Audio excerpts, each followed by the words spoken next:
안녕하십니까. 사랑플러스 건강톡톡의 국희균입니다. 2017년 9월 보건복지부 통계에 의하면 우리나라 인구 만 65세 이상의 노인 인구 중에 치매 환자가 무려 72만 5천 명이라고 합니다. 참 많이 증가한 추세죠. 다행인 것은 우리 정부에서 단계적으로 치매에 대해서 책임감을 갖고 정책을 펼치겠다고 합니다. 오늘 사랑플러스 건강톡톡에서는 사랑플러스 병원의 내과 이소연 원장과 함께 치매 증상과 치료법에 대해서 함께 알아보는 시간을 갖겠습니다. 하나님께서 주신 우리의 몸을 지킨다. 대한민국 관절의 달인 사랑플러스 병원 국희균 원장. 많은 분들이 건망증과 치매에 대해서 증상이 비슷하다고 생각하시는데요. 원장님, 그 차이점이 무엇일까요? 네, 건망증은 치매하고는 상당히 다릅니다. 일단 우선 건망증이라고 하는 거는 뇌가 정상적인 노화 과정에서 생기는 일종의 기억력 저하이기 때문에 우리가 힌트를 준다든지 조금만 골똘히 생각을 해보면은 곧 기억을 해내게 되고요. 일상생활에서 큰 불편을 겪지 않는다는 점에서 치매하고 중요한 차이가 있습니다. 심각한 스트레스 상황에 장시간 노출이 되었을 때라든지 불안하거나 우울할 때는 누구나 집중력의 저하가 오게 됩니다. 그러면은 저절로 기억력도 떨어질 수 있게 되고요. 이런 경우라고 하면은 기억의 문제라기보다는 집중력의 문제라고 얘기하는 게 맞을 것 같습니다. 그런데 이제 치매는 뇌세포가 파괴되는 병이기 때문에 기억력뿐만이 아니라 사고력이라든지 판단력에도 문제가 오게 되고요. 심지어는 성격의 변화까지 오게 되는데 정작 본인은 이러한 사실을 인식하지 못한다는 점이 큰 차이가 있습니다.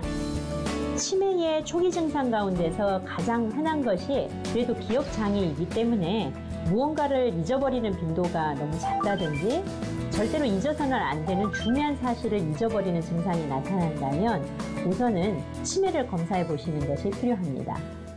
그렇다면 치매인지 알 수 있는 증상이 무엇이 있을까요, 원장님? 치매는 특징적인 것이 최근에 가까운 기억부터 손상이 되어서 새로운 정보가 잘 입력이 되지 않는 것이 중요한 특징입니다. 그래서 치매 초기에는 의외로 비교적 옛날 기억들은 잘 유지가 되는 편입니다. 그런데 이제 치매 과정이 점점 진행됨에 따라서 옛날 기억도 지워지게 되고 그 기억을 끄집어 내오는 것도 어려워지게 됩니다.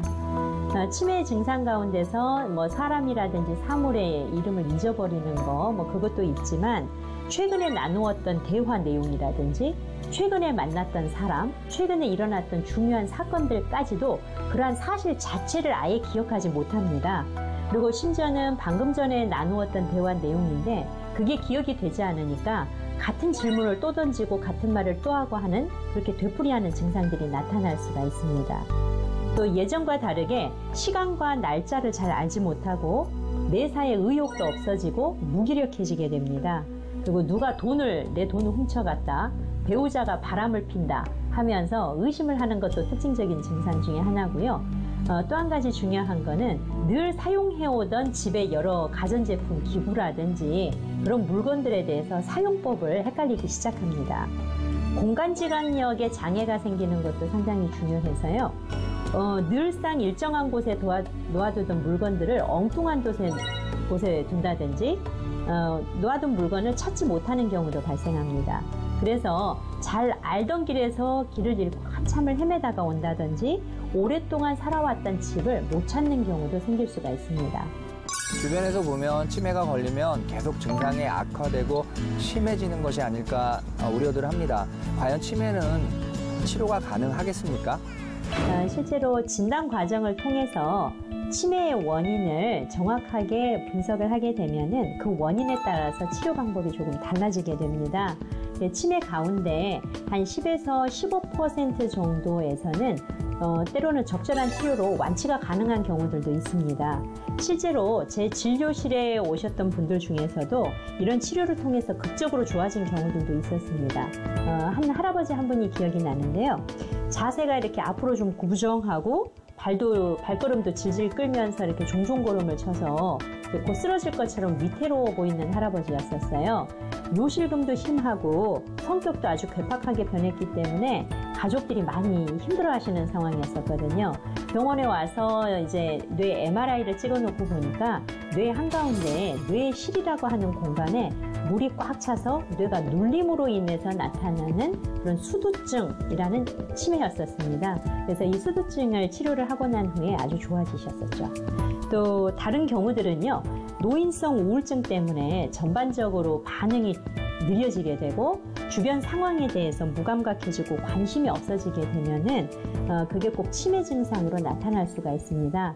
이런 경우에는 항우울제 치료를 통해서 우울증 치료를 하면 역시 기억장애라든지 인지장애도 함께 좋아지게 됩니다. 치매는 나이가 많으면 걸리는 병으로 알고 있는데요. 젊은 사람에게도 치매가 올 수 있을까요? 네, 그렇습니다. 치매 원인으로 노화가 가장 중요하기도 하고요. 실제로 대부분 65세 이상의 노인에서 주로 발병을 하게 됩니다. 또 연령이 높아지면 높아질수록 치매의 위험도가 높아지게 됩니다. 그런데 40대, 50대 비교적 젊은 나이에서도 치매가 발생하시는 분들이 있습니다. 65세 이전에 치매가 발병하는 경우를 조발성 치매라고 저희가 부르는데요. 이 중에서 가장 많은 비중을 차지하는 것이 조발성 알츠하이머 병입니다.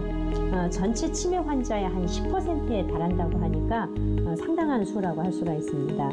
젊은 나이에 발병하는 이런 알츠하이머 병은 되게 가족적, 유전적 소인을 갖고 있는 경우가 대부분이라고 합니다.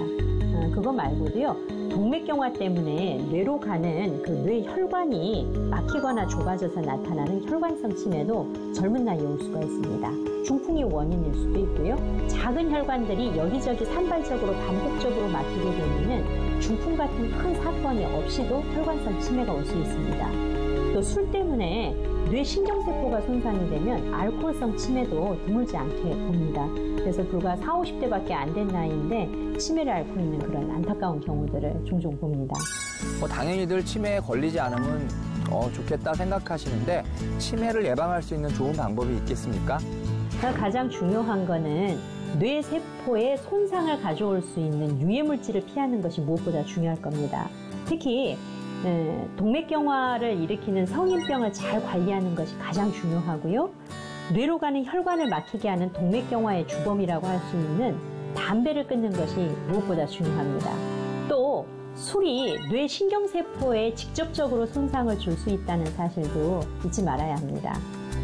뇌세포를 자극하는 방법이 두 번째로는 도움이 될 수 있는데요. 대표적으로 운동을 들 수가 있습니다. 그리고 그거 말고도 손동작을 많이 사용하는 취미 활동이라든지 신문 읽기, 장기두기, 바둑두기처럼 되뇌 활동을 많이 자극하는 운동들이 좋습니다. 새로운 것들을 배우고 경험들을 자꾸 익혀가면서요, 뇌 기능을 끌어올리는 것도 도움이 됩니다. 또 하나는 사회활동을 열심히 하라는 겁니다. 매일 누군가와 한 번 이상 만나서 대화를 나눠보십시오. 성도 여러분, 오늘 방송 잘 보셨죠? 치매에 대한 관심을 갖게 되셨나요? 우리 주변에 치매 환자 그 가족들이 참 많아지고 있습니다. 혹시 만나시거든 함께 위로해 주시고 가족들과 함께 기도해 주시고 따뜻한 격려도 잊지 않으셨으면 좋겠습니다. 사랑 플러스 건강 톡톡, 다음 이 시간에 뵙겠습니다. 한 주간도 영육간에 강건하십시오.